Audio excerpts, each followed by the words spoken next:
Breakfast காலை உணவு. காலை உணவு அப்படிங்கிறது ஒரு நாளின் மிக முக்கியமான உணவு.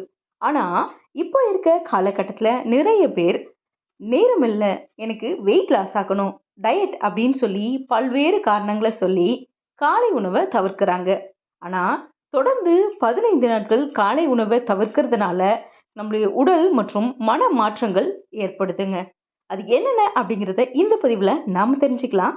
ஹாய் ஹலோ ஃப்ரெண்ட்ஸ், வணக்கம் அண்ட் வெல்கம் டு தேன் மிட்டாய் யூடியூப் சேனல். காலை உணவை தவிர்க்கிறது வெயிட் லாஸ்க்கு ஹெல்ப் பண்ணும் அப்படின்னு நிறைய பேர் நினைக்கிறாங்க.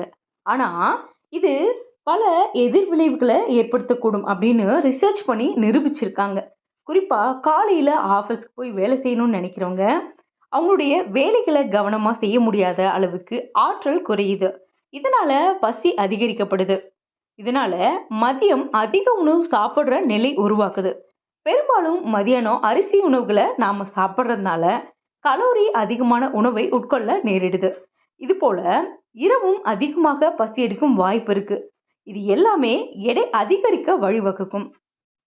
தொடர்ந்து 15 நாட்கள் காலை உணவை தவிர்க்கும் போது மூளைக்கு போதுமான குளுக்கோஸ் கிடைக்காம போகுது.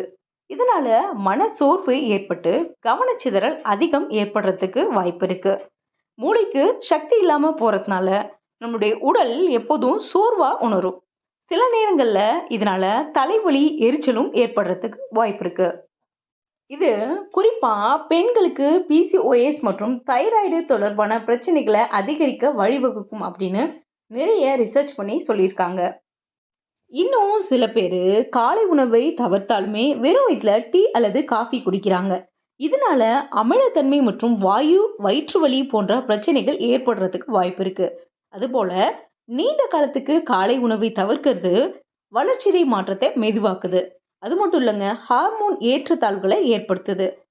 இருந்தாலும் ஒரு சிலருக்கு காலை உணவை தவிர்க்கிறதுனால எடை இழப்பு ஏற்படுறதுக்கு வாய்ப்பு இருக்கு. ஆனா அதுலயும் ஆபத்து இருக்கு. அதற்கு காரணம் நம்முடைய உடலானது தான் சேமித்து வைத்திருக்கும் கொழுப்பையும் தசையையும் ஆற்றலுக்காக பயன்படுத்தும். 15 நாட்களுக்கு காலை உணவு தவிர்க்கிறது கொழுப்பை எரித்து எடை இழப்புக்கு வழிவகுக்கும். அப்படின்னா கூட போதிய அளவு புரதம் கிடைக்காததுனால தசை இழப்புக்கும் வழிவகுக்கும். இதனால ஆரோக்கியமற்ற முறையில வெயிட் லாஸ் நடக்குது. அந்த எடை இழப்பு நீண்ட காலத்துக்கானதா இருக்காம குறுகிய காலத்துக்கானதாக இருக்கும். அந்த காலத்துல 3 வேளை சாப்பிட்டாங்களா? நம்மளுடைய உடலுக்கு 3 வேளை உணவு என்பதெல்லாம் பொய். பசிக்கும் போது சாப்பிட்டுக்கலாம் போதும் அப்படின்னு நிறைய பேர் சொல்றாங்க. இதை நாமளே கேட்டிருப்போம். இதனுடைய அடிப்படையில இதை பார்த்தா உண்மைதான். ஆனா அதுக்காக எந்தவித புரிதலுமே இல்லாம காலை உணவை தவிர்க்கிறது சரியில்லை. நம்மளுடைய உடல்ல ஏற்கனவே என்னென்ன ஊட்டச்சத்து குறைபாடுகள் இருக்கு, அதெல்லாம் எப்படி சரி பண்றது, என்னென்ன உணவுகளை நாம தவிர்க்கணும், தவிர்க்க கூடாது அப்படிங்கிறத ஒரு நிபுணர் ஆலோசனையோட தெரிஞ்சு வச்சுக்கிட்டு அதுக்கப்புறம் உணவுக்கான நேரத்தை நாம வகுத்துக்கலாம்.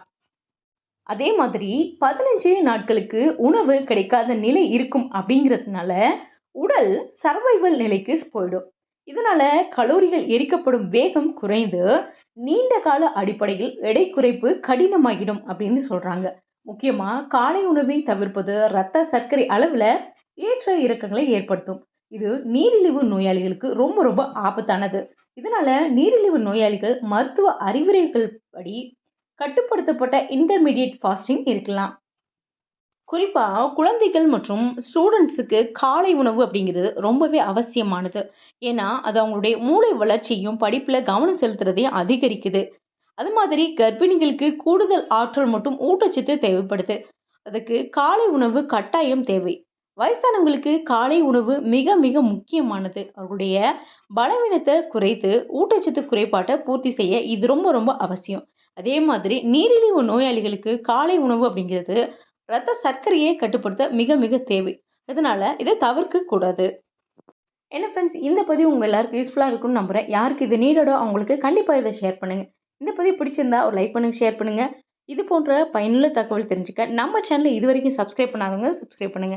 அப்படியே உங்களுடைய கருத்துக்கள் ஏதாவது இருந்தால் கமெண்ட்ல பதிவு பண்ணுங்க. மறுபடியும் ஒரு யூஸ்ஃபுல்லான கண்ணனோட நான் உங்களை மீட் பண்ணுறேன். தேங்க்யூ.